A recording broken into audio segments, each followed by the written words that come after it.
Good morning, everybody. Welcome to the latest in our series of webinars from the DMH Stallard Employment Team. And today, as you know, we're looking at flexibility, all things flexible, and furlough and beyond. So with me, I've got my colleagues and partners, Stephen Tenhove and Will Walsh, and we're going to look at flexibility in three key areas. We're going to start with Stephen looking at the furlough scheme. As I'm sure all of you will know, we have some significant changes that have been made for the period from 1st of July onwards, after the 30th of June, till at least October, around flexibility. And we've touched on those points before in a seminar. In fact, Stephen himself did, but we're going to look at those again. And we have some more detail there now to look at and think about the practical implications of that. I'm then going to touch on flexible working requests, looking at some of the familiar stuff, recapping on the familiar elements of that we all know about, but then considering what the implications are of the pandemic and the potential for a wave of requests over the next year or so, and how an employer might prepare for that. And then we're going to look at flexible contract terms, where Will is going to talk about that and focusing in on how you could introduce some flexibility into your contracts that perhaps isn't there at the moment, and what the sort of limitations of that or pitfalls of that might be. Some housekeeping points. If you've got any technical issues, please use the chat function. You should find that at the bottom of your screen. The Q&A's function will not work for technical issues, so please use the chat function. One of us will pick that up and try to resolve any issues on that. Please do use the Q&A's function. If you have any questions that pop into your mind during the session, send us the question. We're going to pick those up at the end of the entire session, not in between. And so do keep those coming in. We're going to run for around an hour, and we have some time for questions at the end as well. So if we make a start, as I said, the first item on the agenda is the flexible furlough scheme. And so I will hand over to Stephen to take us through that. Adam, thanks very much indeed. Good morning, everybody. As you said, the sharp-eyed amongst you will have realised that I've run a form of this talk about 4 weeks ago. But since then, we've had developments. The law has become more certain. So we felt that it was worth doing again, particularly as it links in to the next two topics, which are being dealt with by Adam and by Will. So if I could have the first slide, please. What are the sources now of the revised CJRS furlough scheme? The first outline of it was in the statement by the Chancellor of the Exchequer on the 29th of May, setting out the Treasury's plans for the furlough scheme after the 1st of July and how it was going to be run down from August through to the end of October. That was supplemented after my previous talk by detailed HMRC guidance, which came out on the 12th of June 2020. Now, the sharp-eyed amongst you will also have noticed that the HMRC guidance is regularly updated. And indeed, I read it on a Friday, and when I read it again on a Monday, I find that there have been significant changes to it. But the key piece of law, for want of a better word, which deals with the scheme, is the Treasury Direction to HMRC of the 25th of June 2020. Now, this is quite a complicated piece of legislation, for want of a better word, and it amends the previous Treasury Direction to HMRC of March, and so it's quite complicated as a result. Not only that, I personally found 2 or 3 typing errors in it, and I know Adam and I were talking about a typing error which one of our clients has found in it only yesterday evening. So although that is the key source of the law in this area, my own view, which I will repeat later on, is that the HMRC guidance for various reasons is more useful to people generally. So let's have a look at what the position is at the moment. And I thought I'd begin by asking a very simple question, which is which employers can claim from the 1st of July 2020? And the answer to that question is that the criteria for eligible employers remains exactly the same. If you can't maintain your workforce because your operations have been affected by coronavirus, then you may furlough employees and apply for a grant, provided that you record them as being on furlough. So we'll see that, in fact, the employer's position remains the same, broadly speaking. What has changed is the employees for whom you can claim a furlough grant. So if I could move on to the next question, sorry, the next slide. The key changes, I think, are time limits to claims. The first bullet point appears to be obvious at first glance. You will not be able to make claims for July until the 1st of July 2020. But what the Treasury and HMRC mean by this is that if you have people off on furlough at the moment, and they are coming back from furlough on, let's say, the 10th of July, you'll have to make two claims. You'll have to make a claim for them on furlough to the end of June, and you'll have to make a separate claim for their furlough from the 1st of July onwards. So you can't run across between June and July. And if you take anything away from my talk this morning at all, please take away the next bullet point, which is that on the 31st of July, it is the last day to submit claims for furlough grants for periods ending on or before the 30th of June.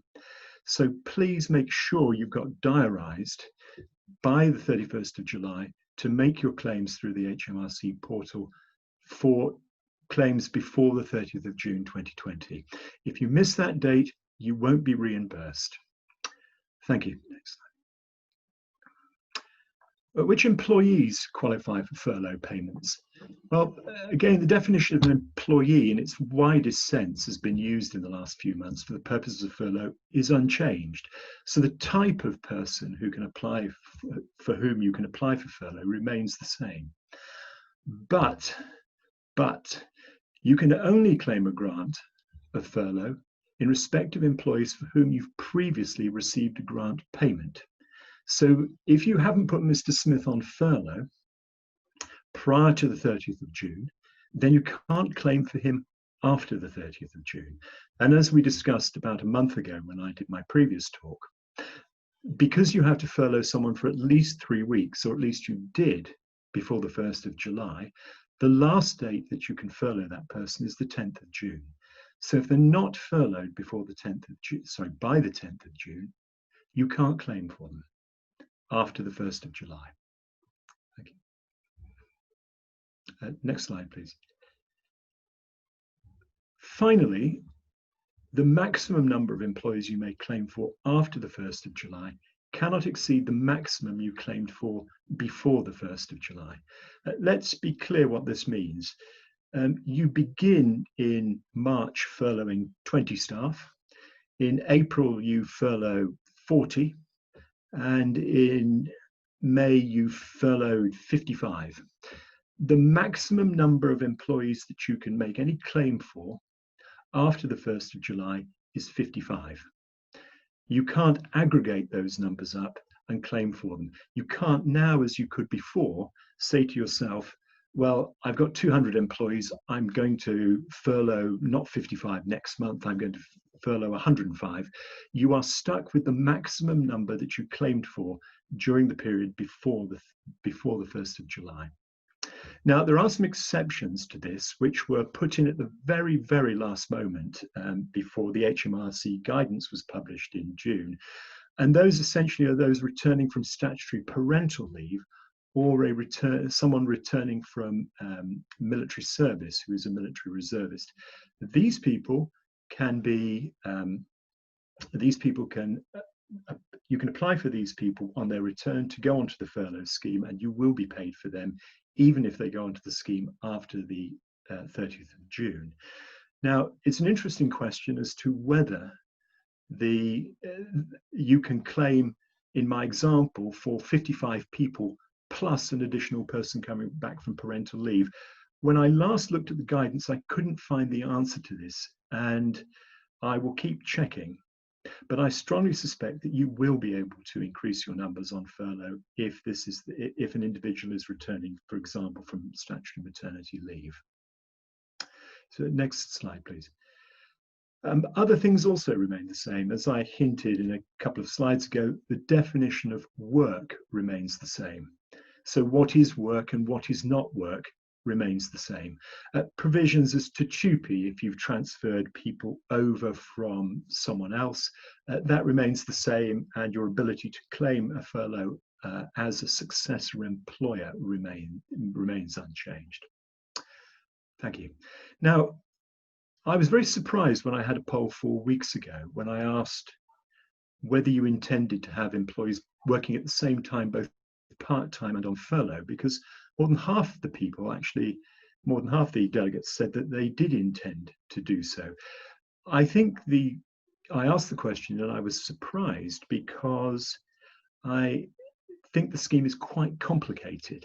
And now we have a little bit more of the detail of the scheme and how it will work. We thought that we would rerun this poll to see if there was any change. So we're going to run the poll now. Are you planning to have employees both working part-time and both on furlough at the moment? We'd be very, very interested to learn the answer to this.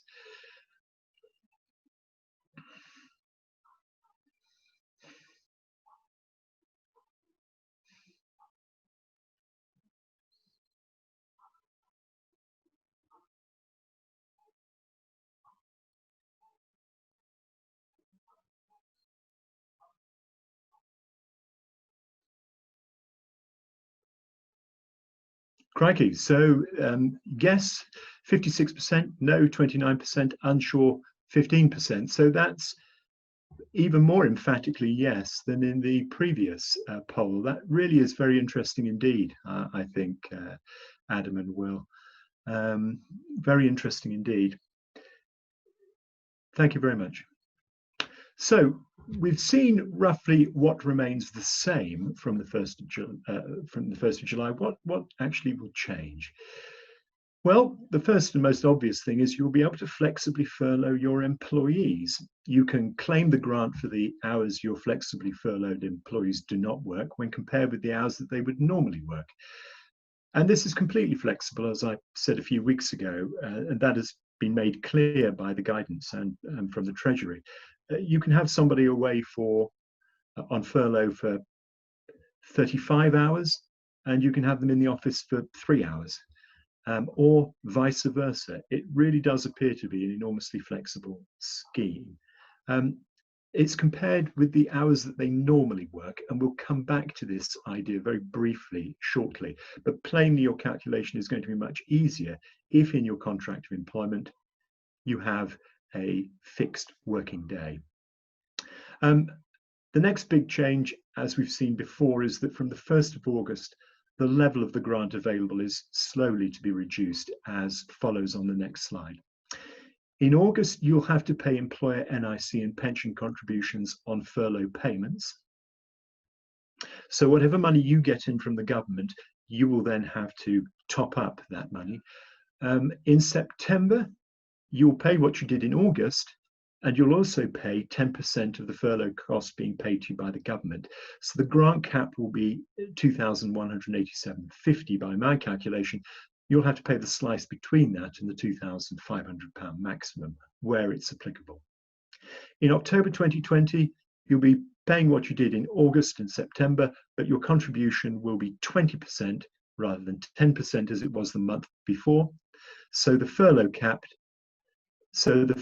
cap is 1875, and you will be repeating what you did before, but you'll be paying an extra 10% on top. Sorry, could I have the next slide, please? This is the second most important takeaway from my talk, if I may.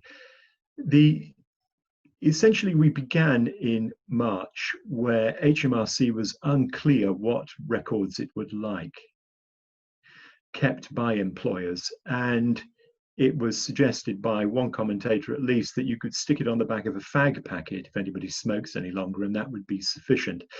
It's interesting that in the latest HMRC guidance and in the Treasury direction, they are very clear about what needs to be kept and how long you need to keep it for.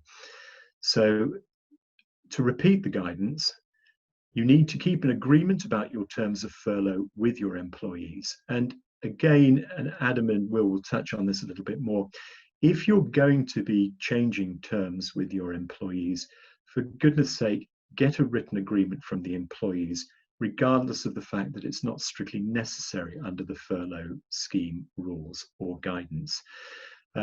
Particularly if you're going to have them working part-time for you, which when you should be offering them full-time work, and if you're going to have them on furlough part-time.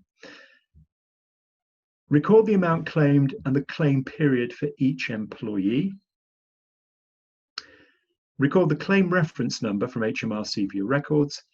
Set down your calculations, and as we come on to briefly in a moment, these calculations may be quite complicated in case HMRC wishes to see them.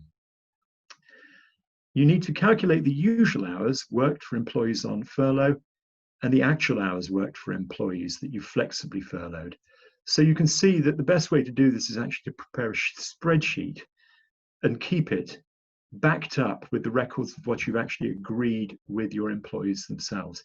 And this is really very important, I think, and will be very, the HMRC will look at this in some detail, I think, because the scheme has been enormously expensive. And it is, frankly, an invitation to fraud for less scrupulous employers. Thanks. Next slide, please. So what is on offer from the 1st of July onwards? Well, we begin with looking at the maximum grant, which remains being £2,500 a month, or £576.92 a week if you pay your staff on a weekly basis. If you don't pay your staff on a monthly or weekly basis, you'll need to calculate a daily wage amount for each employee and then work out the number of calendar days during each month where the employee is furloughed. So in July, August and October, the daily rate is £80.65, and in September it's £83.34. And the disparity between the two figures is explained by the fact that HMRC has just taken the monthly figure and very crudely divided it by the days in the month in July, August, and October. September, of course, has fewer days, and so the figure is slightly higher. So that gives you an indication of the way HMRC is going to expect you to calculate what people are being paid during the month. It's going to be done on the days of the month, it seems to me, and not the working days, if that makes sense. Now, in September and October, it's slightly more complicated because the daily grant available to you in theory is £80.65 or £83.34, or if you're paid on a monthly basis, £576.92, or sorry, £2,500 a month, £576 a week. But of course, in September and October, that will be reduced by 10% in September and 20% in October. And so it's going to be quite a complicated calculation that you're going to be looking at. Could I have the next slide, please? Other matters to take into account. From the 1st of July onwards, you can't make a furlough claim that covers more than 1 month. And we've seen that already, because if your claim straddles June and July, you're going to have to make 2 separate claims. From July onwards, you'll have to claim for July. In August, you'll have to claim for August. In September, you'll have to claim for September, etc. And the Treasury, in its direction, has very, very complicated rules that make it impossible for people to make claims that straddle particular months. But best just to, I think, just to make claims on a monthly basis anyway. Fixed pay is obviously going to be easier to calculate than variable pay. But the rules for variable pay don't seem to me to be too much different from the rules that applied before, which is that if you have variable pay, compare with the same calendar period in the 2019-2020 tax year, or the average wages for the tax year 2019-2020, or if neither, average over the remainder of the tax year. And I read with astonishment in the HMRC guidance that HMRC is prepared to be reasonable about anomalies in people's calculations about their furlough, particularly when it gets complicated in September and October. And the guidance says that as long as HMRC considers the grant applications to be honest and supported by documents, it will accept the employer's best guess at what it ought to be paying its employees. So the HMRC understands, I think, how difficult it's going to be to calculate. And provided that you've made a decent shot at it and you've been honest and you have documents to support it, you'll be okay. HMRC also promises to update its guidance, and I would recommend that you look at this because it already has several calculation scenarios, as it calls them, on its guidance. And I understand that over the next week or two, it's going to add in a great many more. And it seems to me that if you follow the guidance, you have your calculations set out, and you have your paperwork backing it up, you should be reasonably comfortable with your position on this. Thanks. The next slide, please. As I said at the beginning of the talk, the Treasury Direction is a highly complicated amending document. I personally find HMRC's guidance much easier to deal with. And as I said in the last slide, it's going to provide you with hopefully detailed guidance on different scenarios of different working patterns. So my own recommendation to you is to use HMRC's guidance rather than the Treasury Direction if you, when doing the practical element of working these things out. Thank you. Then the final slide. And interestingly, a point that I raised in my last talk about this, the Treasury Direction, which came out last week, still does not definitively say that the scheme will end on the 31st of October 2020. So it's undoubtedly been capped and it's being reduced in scope, but the possibility of it continuing after 31st of October has not entirely been eliminated. I hope that was helpful and not too repetitive from my talk a month ago. And I'm very happy to deal with questions later. Thank you, Stephen. I think there's just one point of clarification, which you might just pick up now, we may just a bit of feedback around the cut-off date for making claims under the CJRS for the period preceding this new phase. So claims in respect of people who were furloughed pre-1st July. I think you said they have to be made by the end of July. So claims for period up to 30th of June have to be made by end of July. And by the way, everybody, the materials and the slides are going to be available all on the website next week. But there was just a question there, or somebody was asking just to check that point. No, that's absolutely right. This is very clear in the Treasury Direction and the HMRC guidance. You need to make your claims for furlough grant that are in the period prior to the 1st of July, so up to and including the 30th of June, you have to have put in your claim by the end of July. The 31st of July is the cutoff date. But it's slightly confusing because you may have people on furlough at the moment who let's say you put them on furlough on the 10th of June, and they will be coming off furlough on the 10th of July. The period on which they're in furlough in July, you claim for July. Okay, so you have to claim that in July. So I hope that's clear. You can't make a joint claim for June and July. But the key point is that any period of furlough, June and earlier, must be applied for on or before the 31st of July. Okay, that's the key point. That's the key thing you should put in your diary. Thank you, Stephen. Yeah, there's a couple of other questions. Just to reiterate, guys, that we're using the Q&A for questions, not the chat function. The chat function is for somebody picking up technical issues. So please do send questions to the Q&A, not the chat. One question I think we'll come back to at the end, guys, as we plan to do. A couple of people questioning on this, and it arises from the fact that HMRC's position is not actually explicit or clear. So the answer we can give are going to be limited and restricted by that.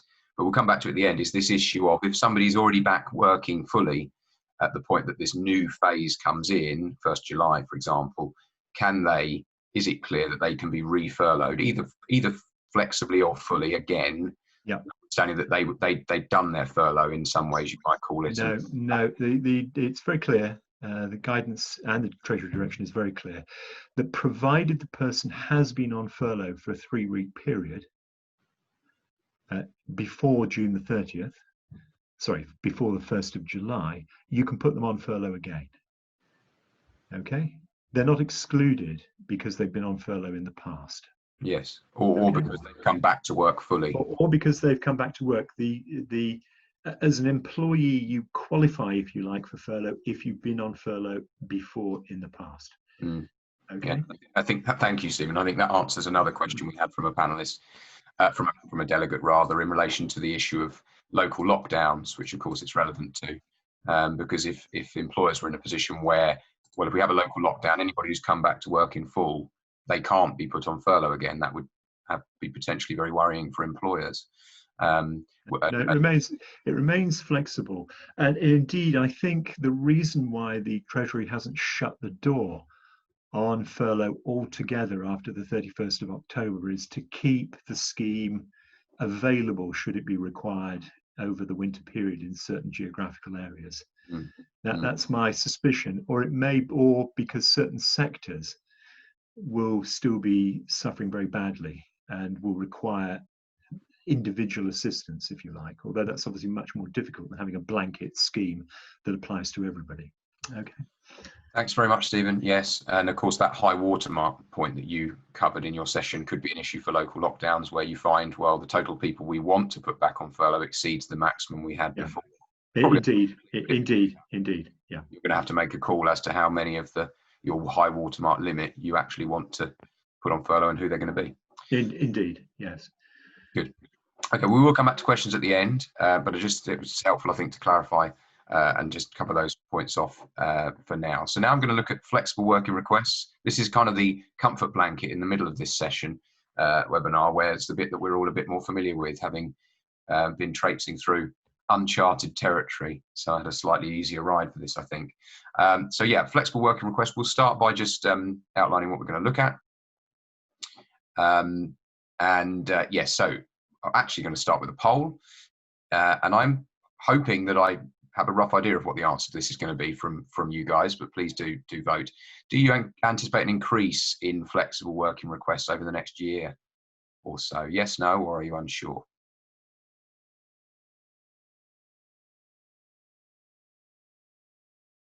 Just wait for those to come through.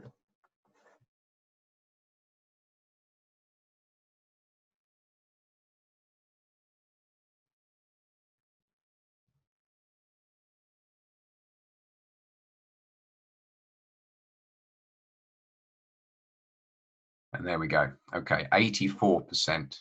So overwhelming, and thank goodness for that. Otherwise, I might as well pack up my session and we can go straight on to Will's, thinking there'll be an increase. Yeah, okay. Well, that's kind of why we're looking at it in many ways, because of the potential wave of requests.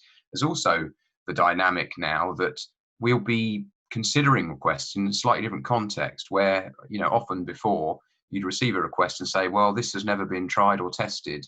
And that's the context in which we reject a request because we don't think it will work. Clearly, in many instances now, the person requesting will say, and I've been doing this and we've been getting on fine, and we'll have a slightly different expectation over your response to flexible working requests, I suspect, in that context. We'll come on to what that actually means in practice in terms of the statutory scheme in a moment. We're going to look at the extent of the statutory right, just recap on that, handling a request, how you do that, rejections and challenges, probably spend a bit more focus on that, what lies beneath in terms of underneath any informal or formal flexible working request, other little risk factors that might be there, and what I've called surfing the wave, if indeed you do have one, how you might ready yourself for that. So if we move on to the extent of the statutory right, you'll see here we've got the reference to eligible employees. That's based on service and status. You do need to be an employee. There are exceptions in terms of workers, military service that don't have the right. We won't really want and have time to go into those in detail today, but there are some exceptions. But the service and status points are there. The service is, of course, 26 continuous weeks.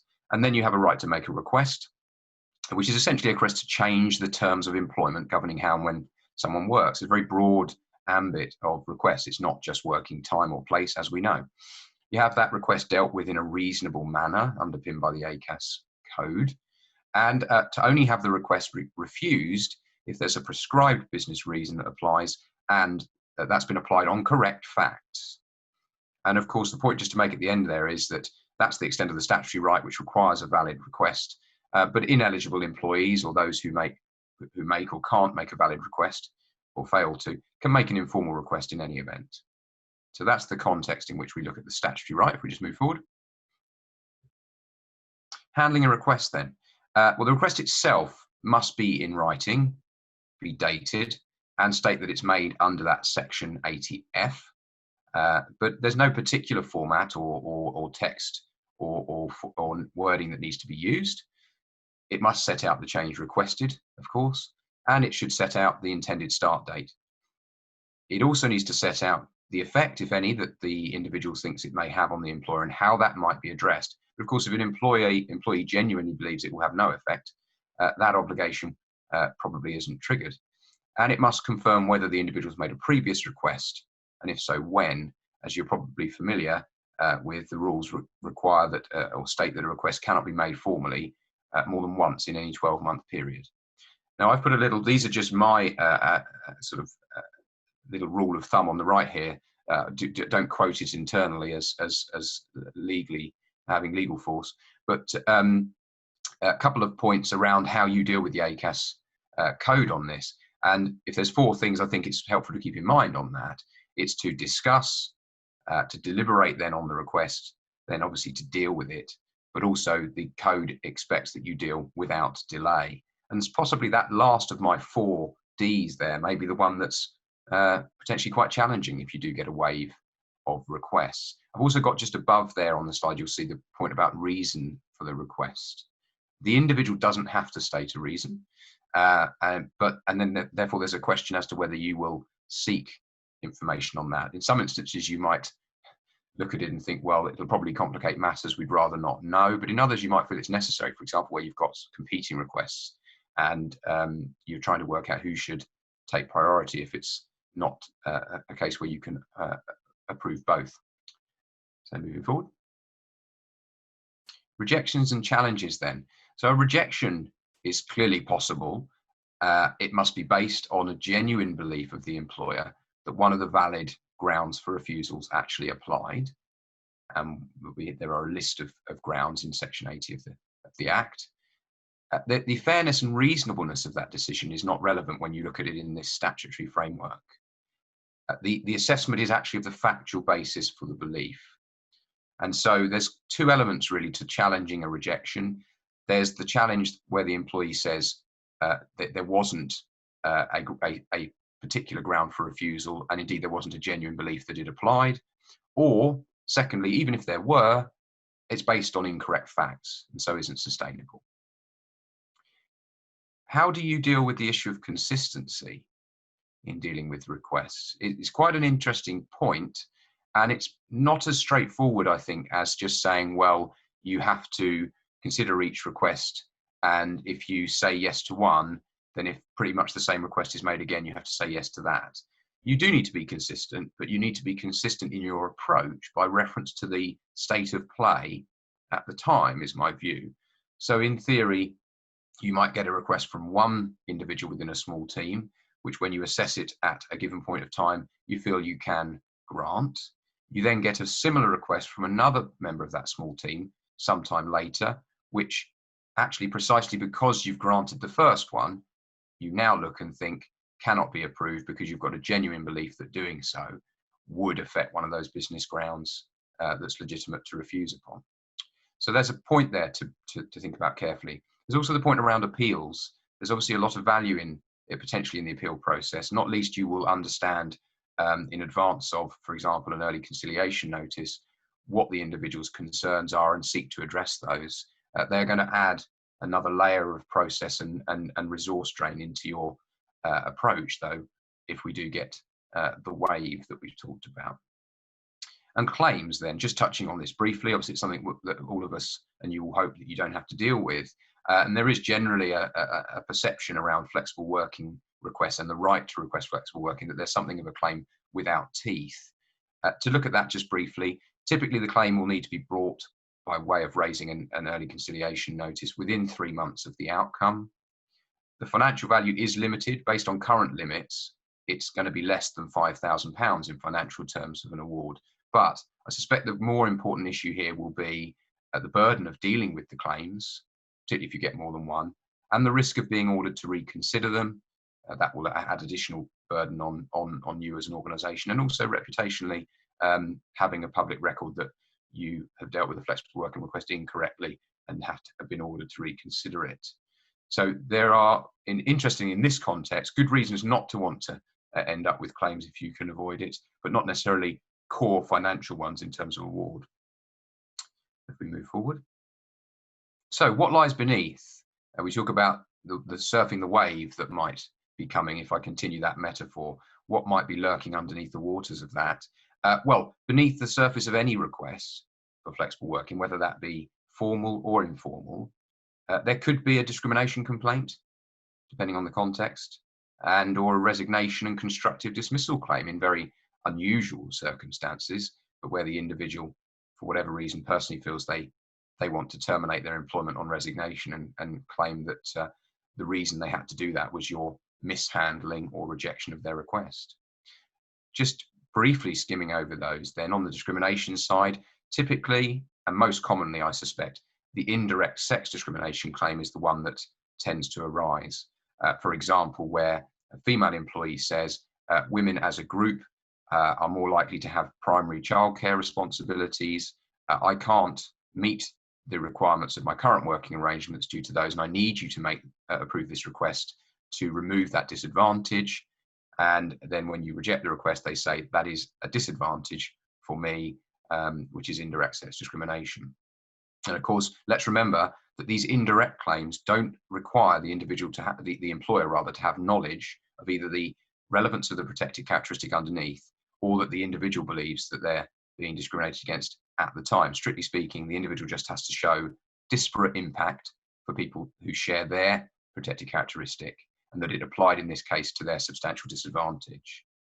And we'll talk about the defence to that potentially in the third bullet point, objective justification, in a moment. But what my point there is, suddenly the tribunal is able to scrutinise the motive, potentially, if you get one of those very unusual direct discrimination claims, i.e. you chose to reject it because you actually have an issue with people of my religious belief, but more commonly indirect, where even though the motive becomes less relevant, the legitimacy of the employer's judgment and outcome is suddenly scrutinised in a way that it just cannot be under the core statutory framework.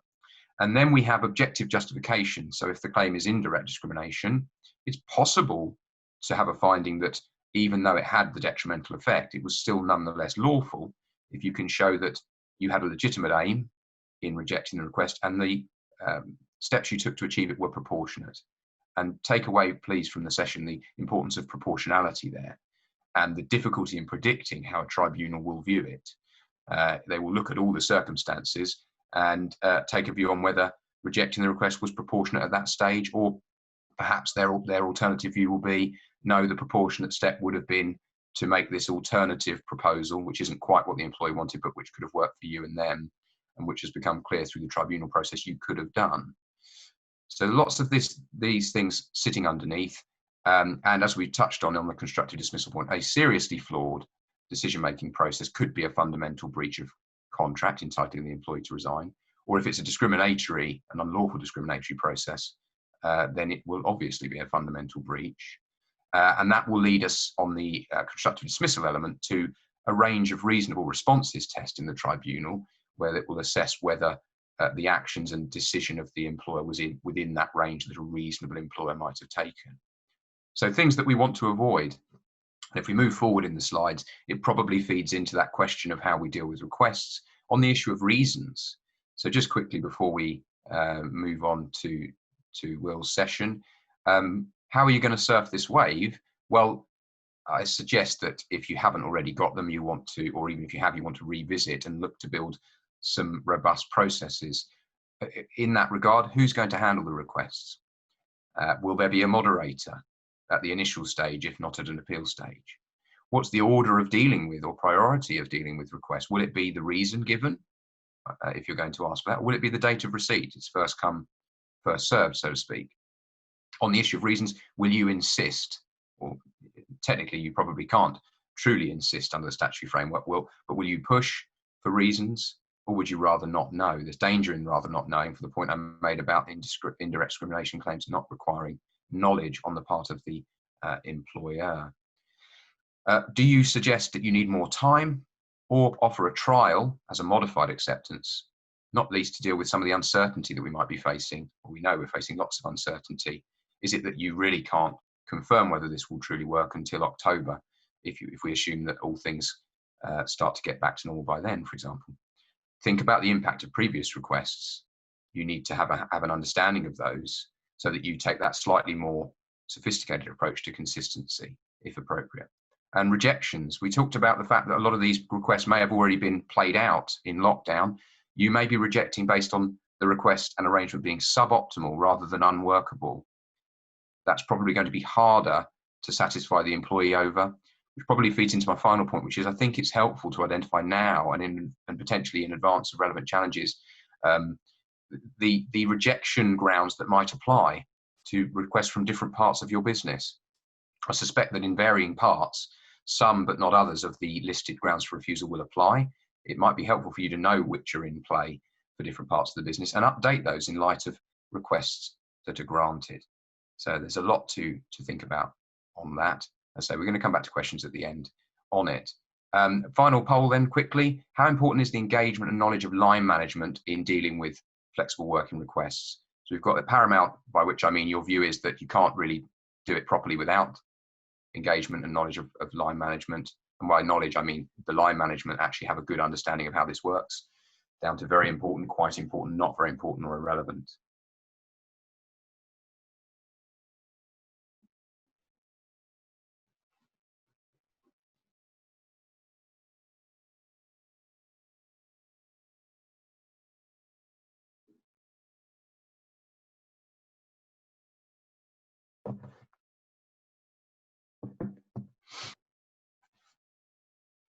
There we go. A few people deliberating there. Well, there we go. Okay. So roughly, well, pretty much everybody was in one of the top two. And the reason I put that in there is because, of course, as part of that building a process, is probably going to end up being driven by HR function in one form or another, but involving management and the people from whom you're going to actually need to draw these facts and rationale for approving or rejecting is going to be critical. And obviously you've got to manage that in the context of furlough, and that some of them may not actually be actively working yet, but possibly need to put it in the mix in terms of things that you are going to be working on in early course now. Okay, thank you very much for your votes on the poll there. I'm now going to move over to Will, who's going to talk about flexible contract terms. Many thanks, Adam, and good morning, everyone.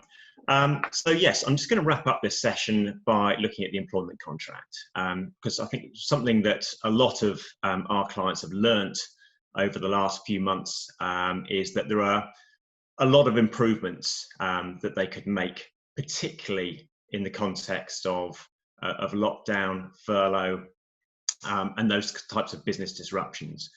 Quite frequently, we've had to try and deal with problems. We've asked the clients to send contracts just in case there's something helpful in the contract to get them out of a tight spot. Invariably, the answer has been that the contract has not been as helpful as it might be.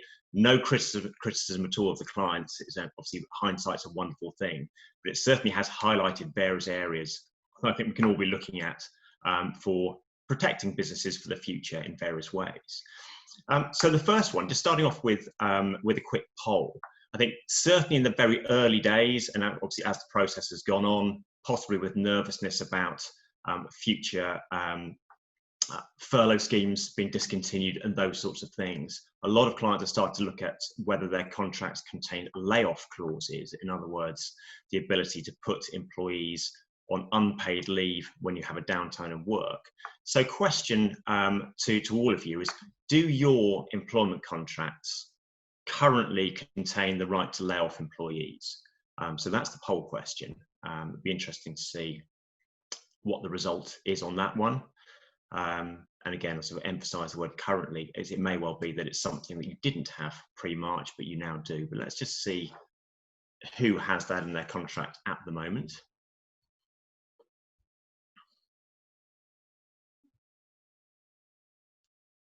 Okay, so So yeah, so a broad mix. So it's generous of 64% no, we've got 12% unsure, and actually that fits in probably with our expectations from having spoken to our own clients. The number of people who either were unsure or in fact thought they didn't, and only on checking they found that actually they did. Actually 24% yes is relatively high, and I do wonder, as I said just now, how many of those are relatively new additions. I think probably pre-March.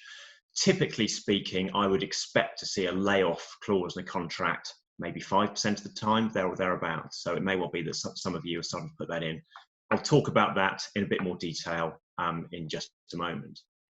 So in terms of contract improvements or things to look at, I've broadly split these into two categories. One, from the perspective of giving yourself a bit more flexibility, and then the second batch will be looking at cost-saving measures that you might want to think about. So taking those in turn, again, by no means an exhaustive list, but these are just the main themes that have cropped up during the last few months in particular.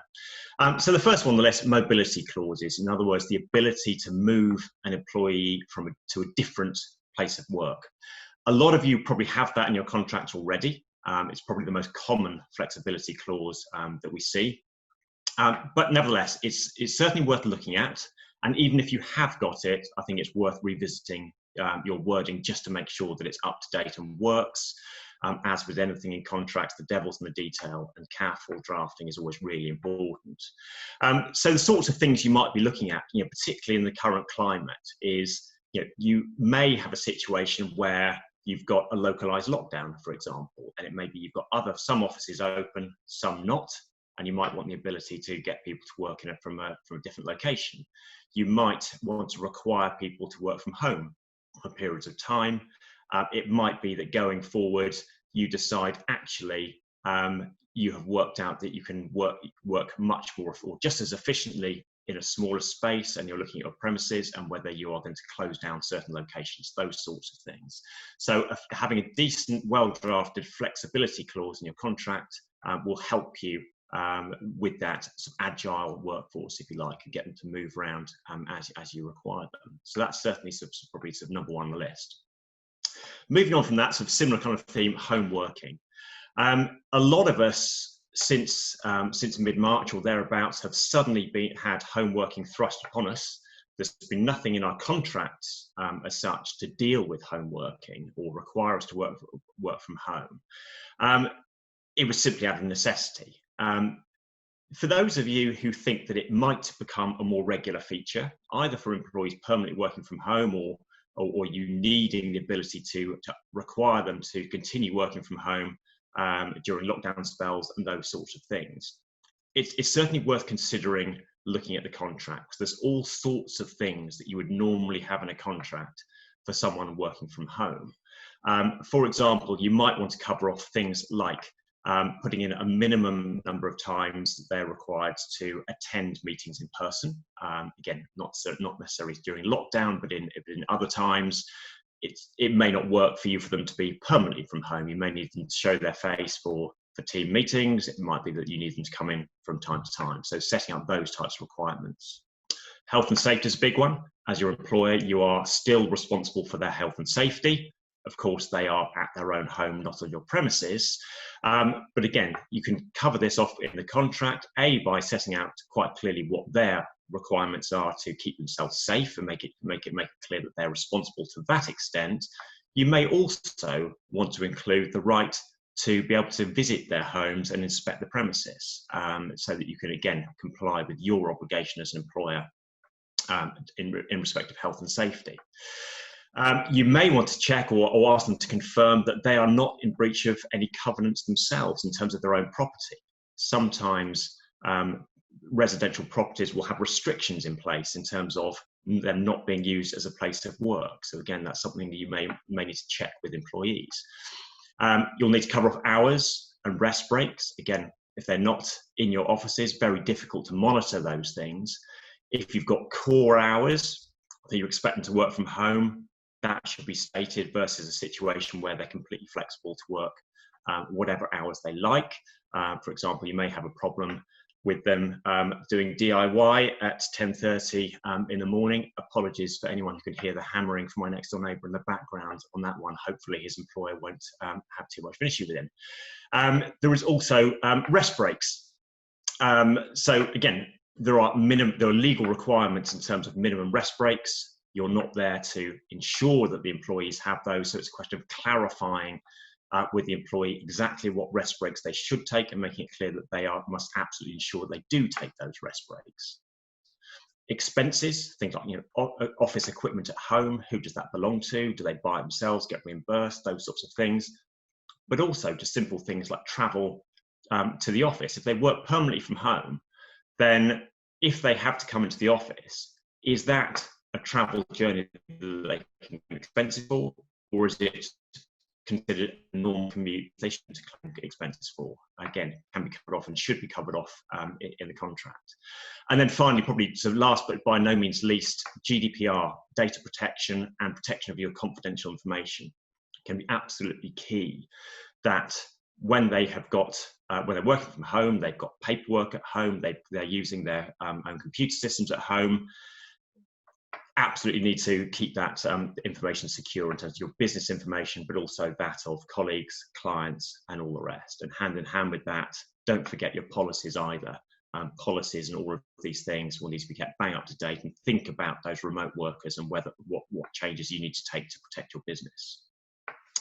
Last couple of things on flexibility, bits and pieces. Role flexibility is an important one, and what I mean by that is, again, seen over the past months, you may have a chunk of employees who are on furlough. There is still an element of their job that needs to be done, and assuming you didn't want to bring them back on part-time furlough, you may want other employees to show a bit of more flexibility to cover other people's roles, responsibilities, and duties. So again, you want to make sure that the contract isn't too prescriptive in terms of someone's job description, so that it doesn't give you flexibility to ask them to do different things. And again, similar lines, flexibility on hours and shifts. So again, because of the potential changing needs of the business, it may, for example, be that you no longer find it viable to run a night shift, and you need people from that type of those hours to work different shifts. So again, all things that you can include in your contracts. Moving on to the next set, again, I've sort of labelled these cost-saving measures. And the top one, again, probably the most popular query, and I've got a separate slide on this to just cover off in a bit more detail, is layoff and short-time working. So the ability to put employees on unpaid leave during downturns in work. I'll come on to that in a bit more detail in just a second. The second one, again, really useful to have in the contract, and I think a lot of employers have spotted this in recent times, is the right in the contract to insist that employees take holiday at certain times. So you might get a quieter spell, you might even get a period of complete lockdown or even furloughing employees. And what you don't want to do is find that employees are sitting there at home, racking up accrued holiday during that whole period. So that's the first problem. And then the second one, you then get out of lockdown, you need to make up time and catch up on that lost business. And lo and behold, the employee's got an entire annual year's worth of, got a whole year's worth of holiday entitlement to use up, and they're not available when you really need them. So it can be really useful to have the absolute right in the contract to tell employees you must take holiday, even if that's when they're on furlough, because it can become, it's possible, but it gets a lot more complicated if you don't have it in the contract. And then the last couple of things, really briefly, pay in lieu of notice clauses to save costs. The reason that can save cost is that if you give an employee notice of termination, then the default position will be that during the notice period, they remain your employee, they're entitled to their salary, they're entitled to all of their benefits, they carry on accruing holiday during their notice period. If you decide to pay them in lieu of notice instead, and you've got the right to do so in their contract, in the contract, you can specify exactly what the payment will be. In other words, you can say, we've got the right to ask you to leave immediately, pay you in lieu of notice, and any notice pay will be basic salary only and won't include anything else. You're allowed to do that. So again, it's something that can certainly save costs at the back end. And then the last one, company sick pay. So for those of you who've got relatively generous company sick pay schemes, Where it's become possibly slightly more complicated recently is all the changes to statutory sick pay laws, and introducing this idea of deemed sickness, so for people shielding, all of those sorts of things. Then all of a sudden they're treated as off sick, they're entitled to sick pay, and if your company's sick pay schemes are overly generous, again, you may end up paying more than perhaps you had anticipated that you might do. So again, something to look at. You need to be careful of discrimination laws, of course, but again, it's an area to look at in terms of possible improvements for the future. Last couple of things. As I promised, I was going to cover off layoff very quickly, just to really give you an idea about what it is and how it works. So basically, layoff, just to explain what the term is, it means that you don't pay the employees anything, unpaid leave, where there's no work to offer. That's what layoff is. You may also come across the term short-time working, and what that means is the context where you pay employees less than half their normal pay because of reduced work. So that's what layoff and short-time working are. If you have the ability to do that in your contract, and you must have it in your contract, you can't simply just do it. You have to have the contractual ability to do it in the first place. And how the scheme then works is that, first of all, employees who are laid off or on short-time working, first thing to be aware of is that they are entitled to what we call a statutory guarantee payment for non-working days, but that's really limited in scope. Basically, it's £30 a day for a maximum of 5 days in total, so £150 all in as a guarantee payment, not very much pay. And beyond that, it can be unpaid leave. However, for qualifying employees, if they're laid off, they have the right to ask to leave and claim a redundancy payment from you. So they've basically got a right to enforce redundancy if they've been laid off. Qualifying criteria is, first of all, as with any other redundancy scheme, they need to be have 2 years of service. And then how it works beyond that is they need to have either been laid off or on short-time working for either 4 consecutive weeks or any 6 weeks in a 13-week period. Once they hit that threshold, they have got the right to insist on redundancy payment. And the only way that you can resist that is if you have got a reasonable expectation that work is going to resume in full within 4 weeks. You can then basically block their move for a redundancy payment. If there's a dispute over that, then ultimately they can go to the tribunal, and the tribunal will determine whether or not a redundancy payment can be claimed. So it's worth knowing that last bit, because again, it sounds great, the idea of saying, well, we can just, if there's a downturn in work, we can just put employees on unpaid leave for as long as we like. Yes, you can, but you also need to be mindful of the fact that after 4 weeks worth, they can start walking out the door and claiming a redundancy payment. So if you want to keep control over retaining your staff, not necessarily what you need to have, worth knowing. So then the final point, very, very quickly, is, of course, again, I'm only going to touch on this in very, very broad terms, simply because it's a session in itself. There is the issue of making contract changes. Having all those terms are all good and well, but you obviously need to put them in place. How can you do that? Well, the first one is fairly relatively simple in terms of no need for any particular legal process. You can just phase it in over time. So in other words, any new starters, you give your new terms to. If your current staff, if they get promotions, things like that, when it warrants a new contract, you can phase it in. Simple as that. So it's simple from that perspective, complicated from the perspective of you then end up, at least for a period of time, with staff on different terms, and that can be a difficult thing to manage. So the second way of getting it is to get the employee's consent. Sometimes it's easier said than done, particularly if all the changes are one-way traffic in your favour.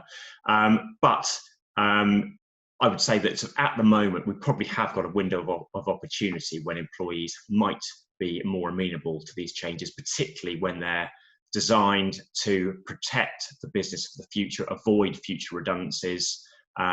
You may well find that that you're more able to get consent right now than you might be at other times. So there is that window of opportunity. If you can't get consent and you have to make the changes, the final thing to look at is termination and re-engagement. In other words, you give notice to the employees that we are terminating your employment contracts, but you, at the same time, you offer them a new contract on the new terms. The employee then has the choice of signing the new contract and agree, you've got their consent, or they decline to sign the new contract and they leave at the end of their notice period. If you do that, mindful of the fact that a termination is still a termination, so possible unfair dismissal comes into play. Also bear in mind that collective consultation requirements could trigger for that type of process as well. As I say, it's a separate topic in itself, so I won't say any more about it right now, but it gives you an overview of how you might look to put these changes into place. So that's all I'm going to say. Just going to pass back to Adam to tidy up. Thanks very much, Will. That's great. So we've covered a lot of ground there. Thank you very much for all your questions that are coming in. We've answered a few as we've gone through, obviously, and we've got many there. Quick point to say, as we're coming up to the hour, is that all the materials are going to be online from next week, including a Q&A that we'll do to pick up on questions. Some of the questions are actually around redundancies and what you do if redundancies are triggered and managing some of that, including pylons and dealing with pay in lieu of notice. We've got a session on workforce planning and the unintended risks and consequences. That's our next session. You'll be getting emails with the details of that session later on in July, shortly.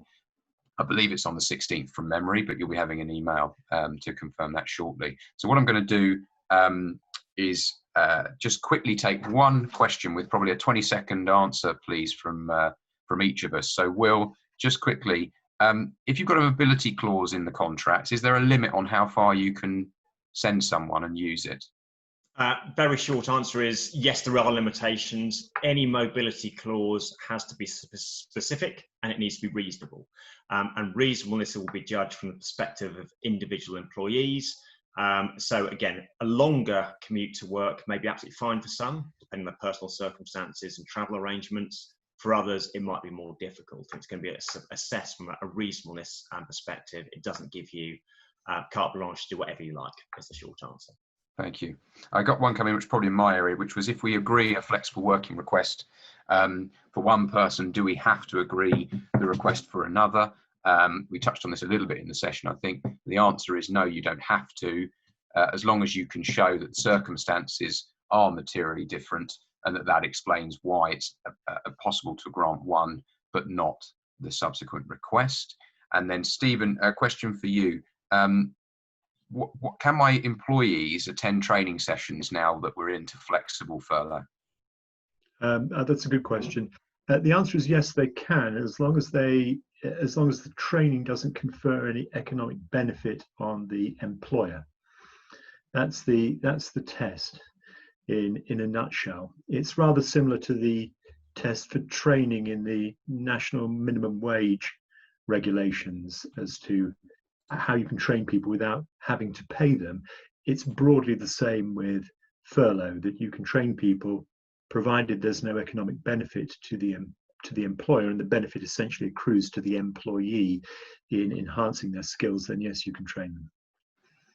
Thank you very much. Okay, our details are on the screen there. Obviously, we've got lots of questions. There's lots of activity for you guys at the moment on this, questions you might have. As I say, Q&As will come out from this session next week. If there's anything that involves a bit more analysis and thinking or detail, then you've got our details there. You can obviously feel free to get in touch by email or on the phone, and we're happy to talk through issues and support on that.